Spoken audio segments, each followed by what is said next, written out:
अरे भाई, तुम कानून की बात मत करो। सिस्टम सुधारने में 76 साल लग गए। अब जो सिस्टम है वह बहुत बढ़िया है, क्योंकि अब फैसला ऑन द स्पॉट होता है। फैसला ऑन द स्पॉट ही करना था बच्चे, तो मैंने और मेरे साथियों ने 2 साल 11 महीने और 18 दिन जाग कर यह किताब क्यों लिखी?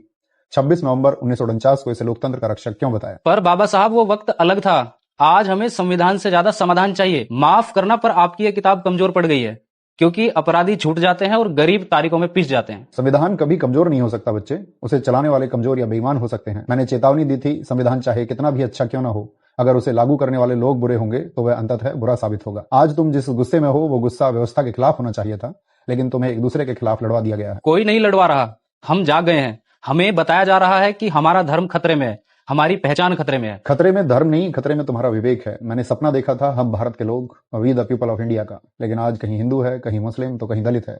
एक भारतीय होने का गर्व करने वाला व्यक्ति इस भारत देश में तो मुझे ढूंढने से भी नहीं मिल रहा। जिस मताधिकार को मैंने राजा और रंग के लिए बराबर किया, आज वही मताधिकार चंद रुपयों में बिक रहा है। पर बाबा साहब, विकास तो हो रहा है ना। दुनिया में हमारे देश का नाम हो रहा है। कैसा विकास? ऑक्सफैम की रिपोर्ट कहती है भारत की 40% संपत्ति सिर्फ 1% अमीरों के पास में है। क्या यही है आर्थिक न्याय जो मैंने प्रस्तावना में लिखा था?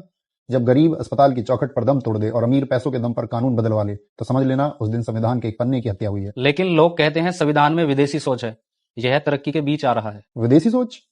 समानता, स्वतंत्रता और बंधुत्व, लिबर्टी, इक्वलिटी और फ्रेटर्निटी क्या विदेशी हैं? बच्चे, यह किताब तुम्हें बोलने की आजादी देती है।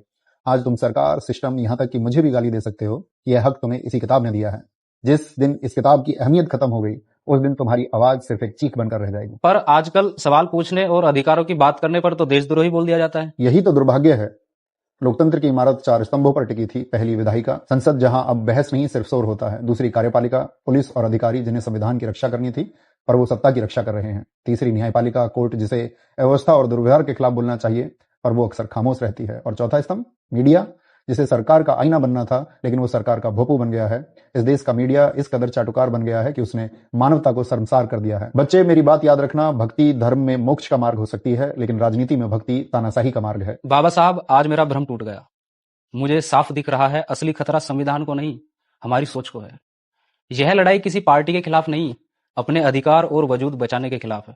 मैं वादा करता हूं, अब मैं भीड़ का हिस्सा नहीं, संविधान और लोकतंत्र का रक्षक बनूंगा। जिस दिन इस देश के लोग और युवा दूसरे के सारे पर नाचने से इनकार कर देंगे, उस दिन भारत के संविधान को कोई खतरा नहीं होगा। जय हिंद, जय संविधान।